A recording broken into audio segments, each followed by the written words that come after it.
皆様こんにちは。このチャンネルはバンドメイドの一丁名手がいろいろ個人的な意見や感想をつぶやいていくチャンネルです。今回は2024年11月26日に ZEP 羽田で開催されました ZEP ツアーファイナルとなる ZEP 羽田 Day2 のお給仕レポートの後半になります。前回は2回目の MC おまじないタイムまでレポートさせていただきましたので、今回はその続きということで後半戦スタートとなるところからのレポートになります。ものすごいおまじないタイムが終わりまして、萌え萌えキューンの後のジャーンとギターが鳴らされているところに Day1 と同じくサイちゃんの煽りではなく小鳩さんのもっともっと楽しんでいけるぽーの煽りで後半戦スタートとなります。そうです。後半戦最初となる12曲目はブライテストスターです。ミンチョのかっこいいリフで始まって小鳩さんのああいうゲーンからのイントロでおいおいのチャントです。前の動画でもつぶやきましたが小鳩曲でおいおいできるとはって感じです。ロッキンにもイントロや感想ではやってたかもですが、小鳩さんもさすがにこんだけお給仕でこの曲やったらボーカルも熟練されてきますし、バックの演奏も同じくです。みんな体力は思いっきり回復しているのでサビでのジャンプも高く飛んでたと思います。私的には何度も変態リズムが好きと言ってますが、この曲もそういう意味でも大好きですね。それで小鳩さんとミンチョの指定コンビギターソロパートです。ここ本当に感動しますし、楽しいですし、かっこいいですし、可愛いですよね。それで落ちサビでの手拍子から転調するラッサビ、最後小鳩さんのアーゲーアイゲーまでの流れは大好物です。続く13曲目は Get to the Top ですね。冒頭からギターに目を奪われがちですが、曲開始直後のアーチャーのドラムがすごいですよね。Get to the Top は音源で聴いた時よりもお給仕で見て聴くと何倍も好きになると思います。バンドメイドあるあるではありますが、それが際立つ曲だと思います。それでミサさんのソロ、小鳩さんのソロのところでそれぞれ大歓声が上がって、それではいよいよ私ですねって感じでミンチョが前に出てきてお立ち台でソロってところの貫禄がすごいです。泣きのギターから入って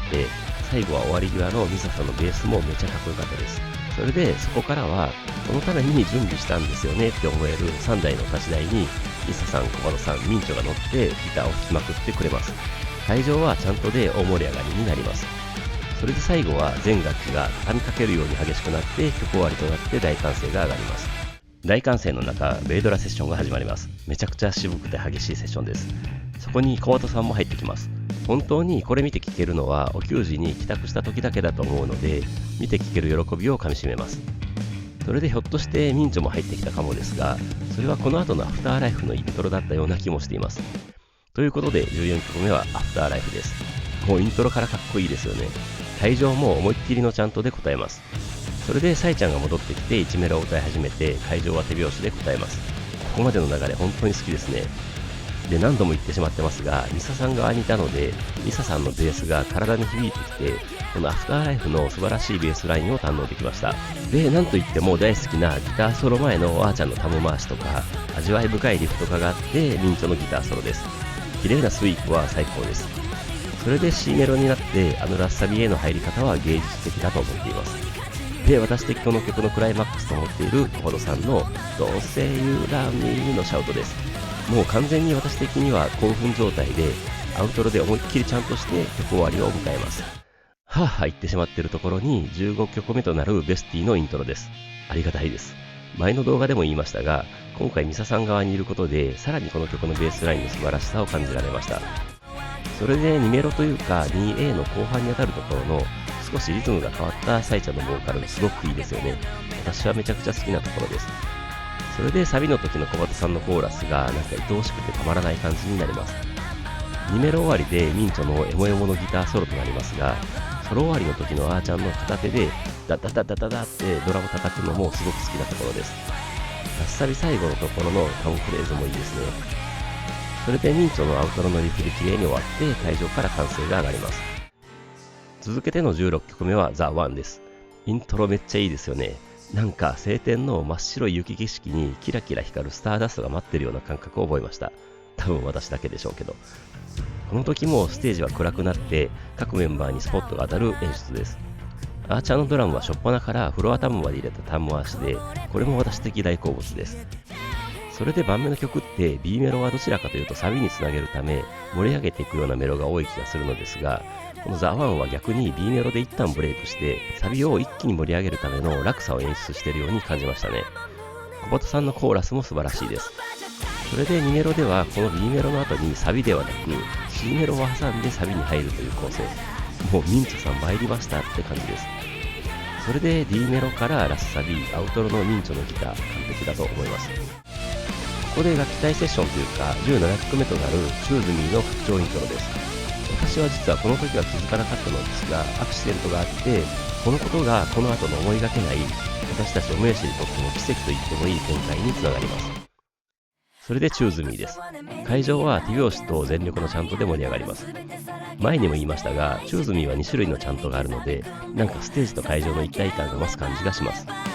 もうチューズミーは私も何度もお給仕で聞いてますので、もう脳を経由せずに体が動いているような感覚になります。これめちゃくちゃ気持ちいいんですよね。それでミンチョが私代で顔で弾くギターソロ弾いてくれて、会場も大歓声と全力のチャントで応えます。それで C メロで手拍子となるわけですが、ミサさんのベースラインがひときわはっきり体に響いてきます。最高です。それでラッサビからのミンチのギターソロに乗せてのサイちゃんのボーカル、この構成も本当にミンチ天才だと感じます。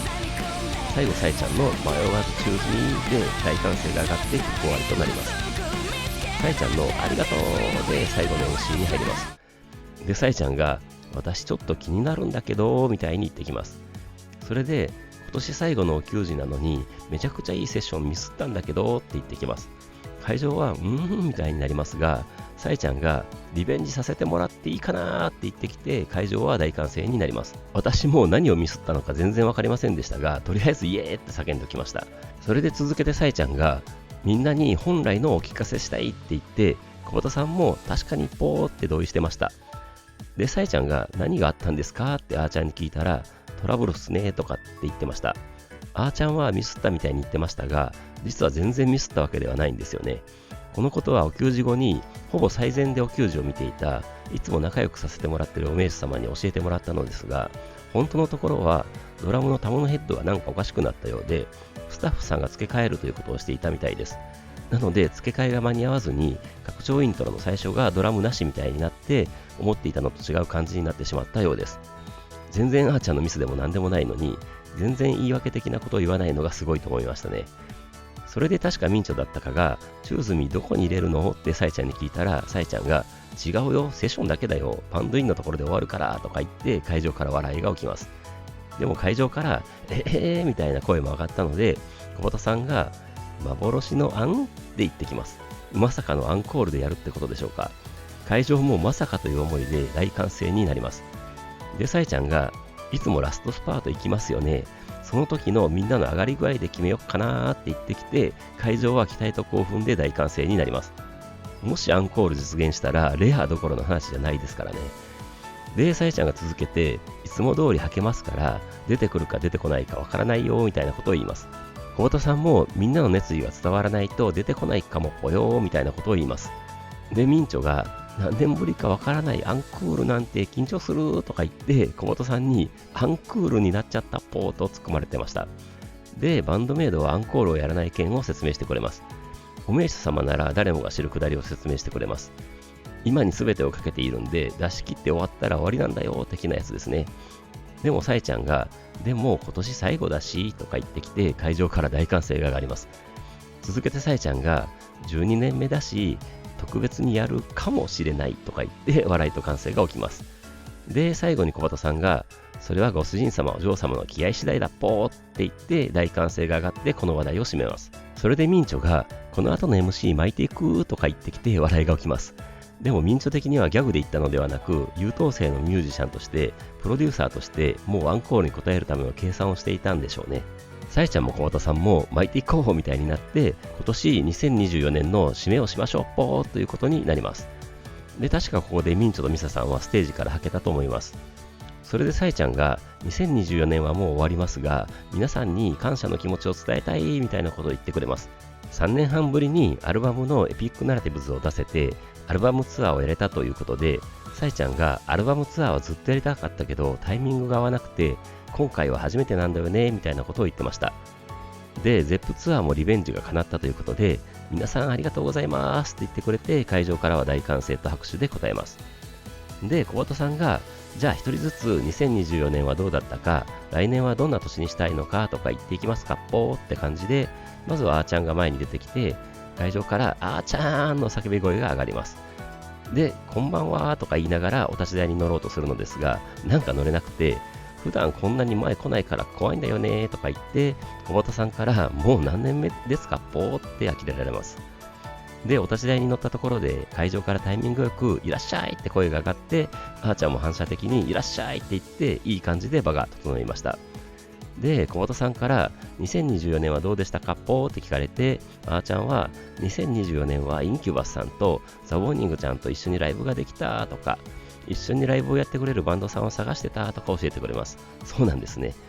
で、ようやく大先輩と親友とできたのが2024年でした。夢が叶いましたって言って会場から拍手と温かい歓声が起きます。で、あーちゃんがバンドメイドね、お友達が欲しいですって言って会場から笑いが起きます。で、あーちゃんがずっとワンマンだしねとか言って、小畑さんが結成して2、3年目は対バンが多かったけど、最近はずっとワンマンだっぽねみたいなことを言ってました。で、あーちゃんもワンマンは嬉しいんだけど、対バンとかフェスとか新鮮な気持ちになるみたいなことを言って、これからもいろんなお給仕やりたいねって締めます。で、あーちゃんがお立ち台からめちゃくちゃゆっくり慎重に降りたので、小畑さんからすごいゆっくり降りるっぽねとか突っ込まれてました。で、この頃にはステージに戻ってきていたミサさんの番となって、ミサさんが今日声出してないとか言い出します。小畑さんがそれを受けて、今日初めての声出しっぽねとか言ってました。さえちゃんも、今日初出しやだーとか、よくわからない反応をしてました。そう言われればそうでしたね。ミサさんらしいです。さえちゃんも調子に乗って、ミサちゃんの声はなかなか聞けませんからねとか言ってました。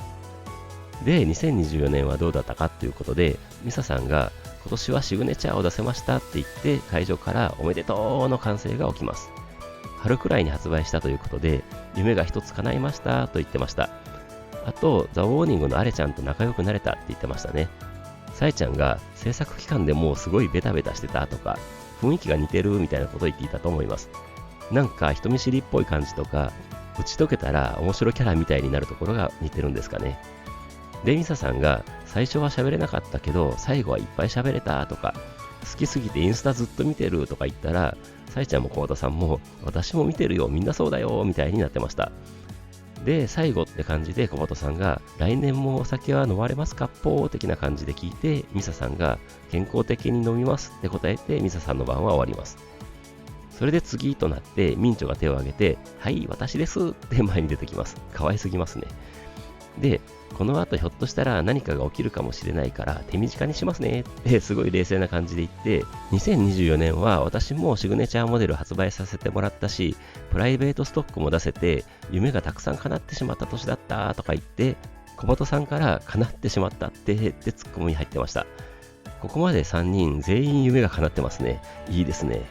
で、サイちゃんが去年の横割りもあって本当にたくさん夢が叶ってますねとか言ったら、ミンチョがまだまだたくさん夢はありますって言って会場から大歓声が上がります。で、続けてミンチョが徐々に公開していきたいと思います。ミンチョの夢ってなんだろうなとか考えておいてくださいとか言って、来年もたくさんいい曲作ってお給仕で披露してみんなでハッピーに過ごしたいと思いますって叫んでくれて、会場から大歓声と拍手が起こってミンチョの番は終わります。それで小畑さんの番になって、2024年はいろいろあってアコースティックのお給仕もあったし、日本の各地でお給仕できてフェスなんかも出て、新しいご主人様お嬢様と出会えたみたいなことを言ってくれてました。それで今年は国内でしっかり活動できましたっぽ、たくさんご帰宅してくれてありがとうございますっぽって言ってくれて、会場は大歓声で返します。あと、こんなにコロコロ髪色変えたのもなかったかなと思いますっぽって言ったら、さえちゃんが平坦な感じで、そうだね確かにふって感じで鼻で笑ったので、小畑さんがなんで鼻で笑うっぽーって突っ込んでました。で、また投げやりな感じでさえちゃんが、かわいい、顔面もかわいいとか言ったので、小本さんは、何なんですかその言い方、12年間変わらないっぽー、でもありがとうございますっぽーとか返してました。で、来年は髪色だけじゃなくて、ギターも歌も進化させていって、日本だけでなく海外も行きたいっぽねーで、会場からは大歓声が上がります。でも小畑さんは、小畑の希望はということっぽーとか、さえちゃんもまだわからないけどねーとか言ってました。あと、さえちゃんが、小鳩は鳩だから自力できるよね、ムキムキだからとかひどいことを言ってきます。で、小鳩さんが、来年も鳩と人間のハーフとして小鳩として生きていきたいと思いますぽーとか言って、さえちゃんにもう帰れないですからねみたいに言われてました。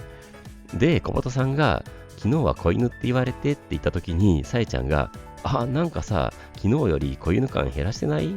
昨日来た方はわかると思うけど、昨日すっごい子犬っぽかったんですよとか言って会場は爆笑となります。確かにです。子犬感減らしてきてましたね。で、さえちゃんがツインテール変えてきて、今日言われないようにしてきたよねってかぶせてきて、小鳩さんは小鳩で鳩で行きたいからっぽとか言ってました。でもさえちゃんがみんな子犬っていうのにキュンしてたよって言ったら、小鳩さんがじゃあ子犬の時もあるかもしれないぽって言ってくれてました。確かにキュンでしたね。それで最後に小鳩さんが来年も活動を止めることなく走り続けていくバンドメイドでいきたいと思いますので、皆様よろしくお願いしますぽーで締めて、最後のさえちゃんにバトンを渡します。で、小鳩さんが会場に向かって、そろそろ心の準備しとかないといけないっぽよとか言ってきて、さえちゃんも、私が喋り終えたらラストスパート行くよって煽ってきます。で、さえちゃんの抱負ということで、今年も清く正しく歌ってきましたので、来年も清く正しくって言ったところで、多分ミンチョが美しくって言ったのを小鳩さんが拾って、清く正しく美しかったっぽ今年もとか口を挟んだので、さえちゃんも、来年も清く正しく美しく歌っていきたいと思います。声を届けたいと思いますって言い直して会場から大歓声が上がります。それでさえちゃんのみんなラストスパートいけんのかーの雄たけびでドキドキの最終セクションに入ります。MC 明けラストスパートとなる18曲目は小畑さんの強烈なシャウトで開始です。トワエモアです。もう会場は思いっきりのシンガロングです。今更ですが MC からのギャップがすごすぎます。このトワエモアも聴けば聴くほど、特にお給仕で聴けば聴くほどハマる曲ですよね。これさえちゃんじゃないと歌えない気がしますし、あのシャウトも小畑さんしか考えられませんし、ボーイズのバンドでも出せないくらいの重厚なベイドラと、なんといってもよくこんなの考えられるなと思うミンチョのギターリフとギターソロ。この曲演奏して歌えるバンドが想像できませんね。冒頭の小畑さんのシャウトがすごすぎてあまり気づかなかったのですが、ラスサビでの小畑さんのシャウトもすごかったですね。最後アウトロの会場のシンガロングも完璧でした。いやいやすごい曲です。続けての19曲目はヘイトでした。また瀬取り変えてきてます。ゼップ名古屋のギターバトル用の曲をここに持ってきてくれました。ヘイトもめちゃくちゃ好きな曲なので、冒頭のイントロでちゃんとも力が入ります。サビの揺れる揺れるその胸の感触の感触っていうところでリズムに合わせて拳を振り上げるのが私好きブームです。ヘイトは私の大好きなメロディアスなハードロックの定義に完全に当てはまる曲ですので、もう完全に頭を空にして踊ってました。それでソロパートになりますが、やっぱりギターバトルバージョンでやってくれます。ミサさんとミンチョが真ん中のお立ち台に立ってのギターバトルです。ミサさんは冷静に弾いてますが、この時のミンチョって弾けてますよね。本当に楽しそうにギター弾いてるのを見ると、こっちまで幸せな気分になります。会場は歓声とチャントが入り混じって大盛り上がりになります。ギターバトル中に小本さんは上手のサイちゃんと並んで笑い合いながら踊ってました。これ見られるのもお給仕帰宅者ならではの特権ですよね。ギターバトル終わりの C メロからラストバイにつなぐところでの小畑さんのシャウトも鳥肌ものです。最後のアイヘチューを繰り返すアウトロ的なところで盛り上がって上り詰めたところで曲終わりとなります。大歓声と拍手の中、突然のサイちゃんのボーカルから始まります。20曲目はアンリッシュです。みんな前に出てきて演奏してくれます。イントロでは大声でちゃんとで答えます。サイちゃんは上手のステージギリギリまで出てきて歌ってくれてます。まあ当然サイちゃんのフリフリダンスも堪能してダンダンディディダンダンも叫びます。アンリッシュはこのダンダンディディダンダンだけではなくてシンガロングするところが結構あってめちゃ楽しいです。で、ミサさん側にいるということでこの曲もものすごい味わい深いベースラインを体で感じられます。C メロの手拍子からソロパートになるわけですが、やっぱり小畑さんのソロから始まります。ギター指定バトルバージョンですね。会場は大歓声とちゃんとで盛り上がります。小畑さんとミンチョが真ん中のお立ち台で背中を合わせてギター弾いてます。本当に感動ものです。このダンダンディダンダンはついつい忘れがちですね。で、ラスサビでヘドバンしてアウトロで思いっきりちゃんとしてダンダンディダンダン叫んで曲終わりとなります。続く21曲目は玉屋です。昨日と同じくミラーボールの照明になります。最初のさえちゃんのボーカルのところで力を貯めて、イントロで思いっきりちゃんとしながらジャンプする感じです。玉屋のさえちゃんのダンスはノリノリで、足のステップがいい感じなのか、めちゃかっこいいというか可愛いというか、見ていてこちらも楽しくなりますし、ノリノリになります。私の若い頃はディスコって言ってましたが、そこでかかったら絶対人気になる曲だと思います。本当に踊りたくなる曲ですからね。それで曲の構成もよく考えられているし、それに乗せる歌詞が本当にさえちゃんらしくて素晴らしいです。あとミントのギターソロ終わりのところのあーちゃんのドラムも痺れます。本当にすごい曲だと思います。この曲もエンドレスストーリーとはまた別の意味でステージと会場が一体化する曲だと思いますね。ミラーボールの照明が照らされる中、疲れ切っているはずの体が自然に動いて汗まみれになりながらこの曲を見て聴くのは本当に気持ちいいです。曲終わりの聞き鳴らしの中、今回は興奮しすぎて眠れませんでしたので、さえちゃんの雄たけびは多分次が今年ラストだ、みんな踊れ的なことを叫んでたんだと思います。ゼップツアーのトリとなる22曲目は、そうです、マギーですね。今年最後のジャンプ曲です。もう膝も足の裏もどうなっても大丈夫です。イントロでちゃんとしながら思いっきりジャンプします。今更ですが、サビ前の手拍子するところの小窓さんのコーラスいいですよね。で、さえちゃんの歌詞にも込められたジャンプジャンプジャンプでサビで思いっきりジャンプです。ジムとかでストイックに運動するのもいいですが、お給仕でめちゃくちゃ楽しみながら体を動かすのって本当に気持ちいいですし楽しいです。感想でも当然ジャンプしながらのちゃんとです。でも久保田さんとかギター持って弾きながら靴でジャンプしたりしてるのって実はものすごいことなんじゃないかと思いますね。それでギターソロとその後の落ちメロでの手拍子となって少し足腰を休めてラスサビで最後のジャンプです。間違えました。最後はアウトロでのちゃんとしながらのジャンプでした。もう本当に2024年最後のジャンプなのでできる限り高くジャンプしました。私的にはですが。で、曲終わりでの書き鳴らしの中、さえちゃんのバンドメイドでした、またお会いしましょうで締めて大歓声が上がる中、全員がステージからはけます。そうです。ここでアンコールをしないといけません。でも私も含めて会場にいるご主人様お嬢様はアンコールに慣れてないので、最初は戸惑った感じでしたが、次第に手拍子は揃ってきます。でもアンコールって叫ぶ人とバンメーって叫ぶ人がちょうど半分ずつぐらいいて、カオスな感じになっています。私はバーンメー派でした。これぞバンドメイドの球児での慣れてないアンコールやんって逆に感動しました。本当に出てきてほしい、あの曲をやってほしいって思う、これが本当のアンコールなのではとか思ってしまいました。私的にはアンコールってそもそもあんまり好きではないので、バンメさんの球児にアンコールなしなのはすごく嬉しいのですが、こんなアンコールだったらいいなぁとも思いましたね。本当に予定調和ではなく出てきてくれって思いながらの手拍子です。なんとか会場の手拍子と歓声は揃ってきて、完璧に盛り上がったところでバンメさんたちが再度ステージに登場してきてくれます。会場からは当然の大歓声です。なんか分かっていたはずなのに、私的には出てきてくれたって少し感激してしまいました。で、さえちゃんがみんな欲しがりだなーって叫んで、次は何て言ったか聞き取れなかったのですが、最後のみんな行こうかーは聞き取れました。それで拡張イントのセッションからやり直してくれます。今度はアーチャーのドラムも最初からバッチリです。拡張イントロを堪能してチューズに本編に入ります。本当に2024年最後の最後なので、思いっきりちゃんとして手拍子して体を動かして声出して思いっきり楽しみます。1回のお給仕で2回もチューズに聴けるって贅沢ですよね。よく考えたら横割りでも2回やってましたよね。チューズにお給仕で2回やりがちとか思ってしまいました。しかしこれって私も含めて今回の給仕に帰宅した人ってラッキーですよね。アンコールなんてもう多分見て聞く機会ないんじゃないでしょうか。もう本当にステージと会場が一体化してチューズの世界に浸ります。いや、バンドメイドに浸ってるっていう感じでしょうか。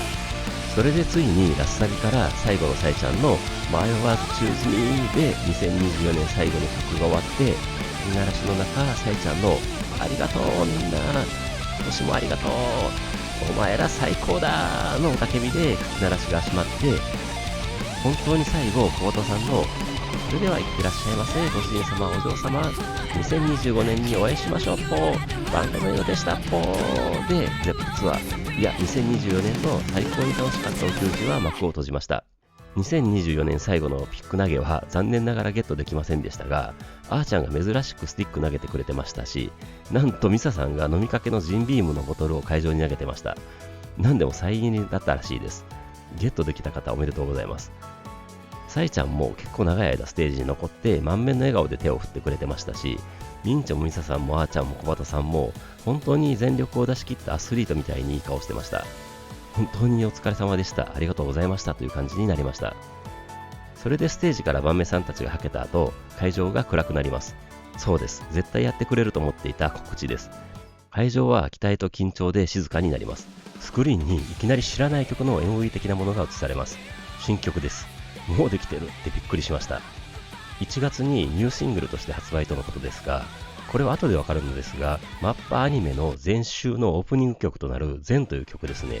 これってすごいことですよね。オープニング曲ですからね。このアニメが人気になったら、後の展開がめちゃくちゃ楽しみです。それで2025年のツアーの告知です。5月10日メイドの日からスタートということです。当然大歓声となります。これはすぐに申し込んでドキドキしなければと思いましたね。それでニュー EP の告知で歓声が上がります。そんなにもう曲ができているってことですよね。これも楽しみです。とりあえず前半だけの告知ではありましたが、本当に2025年も楽しませてくれそうです。告知が終わってざわめく会場が明るくなって、本当に2024年の球児はこれで終わりました。なんか感慨深いものがありました。瀬戸利的にはこの ZEP ツアーで初めて小ゼムをやらないお球児でしたね。これは逆にポジティブに考えると、映像化のための権利的にややこしそうな小ゼムを省いたとも見れます。ということで、この日のお球児の模様が映像化されるのは間違いなしと確信しました。この ZEP ツアー4公演を終えて感じるのは、エピックナラティブズの楽曲たちがとてつもない名曲揃いで、お球児の破壊力抜群で最高のアルバムであると確認できたことです。当然既存曲の凄さも再確認できましたし、メイドさんたちのアレンジ力の凄さも再認識できました。本当にものすごいバンドです。さえちゃんのいつものポストは、今年もお世話になりました。楽しく気持ちよく歌って締めくくることができました。この楽しい日々があるのも皆様のおかげです。ありがとうございます。お前ら最高だな。バンドメイドで感想待ってる。聞かせておくれでしたね。さえちゃんのお前ら最高だは横ありのことが思い出されて泣きそうになります。本当にお互い最高でした。感動冷めやらない状態でとりあえず来年のチケットを申し込もうと思ったのですが、ローソンチケットのサイトが混雑してつながりません。これは熾烈な争いになること確定です。翌朝に一応まだ申し込み開始されていないアコースティックお球児以外の全ての公演の申し込みを終えて大阪へ戻りました。私にとっての2024年はフェスのライジングサンとトレジャーはチケット外れていけませんでしたが、それ以外は全て帰宅できた最高に充実した1年になりました。明らかに2023年よりパワーアップしているようにも感じました。でもバメさんたちは来年も全然立ち止まらず、前だけを向いてすごいことをしそうということで、来年も引き続き全力でバンドメイドについていきたいと思います。バンドメイドを追いかけることで、海外も含めてお召し様仲間というか、もう仲の良い友達と言ってもいいファミリーがたくさんできて、私の晩年はものすごく楽しい人生を送れています。本当に本当に本当にバンドメイドに感謝です。来年2025年はさらに楽しいことになると確信して、私の2024年の球児レポートはこの ZEP 羽田 Day2 ZEP ツアーファイナルで終えさせていただきます。はい、ということで今回は以上となります。それではまた次回。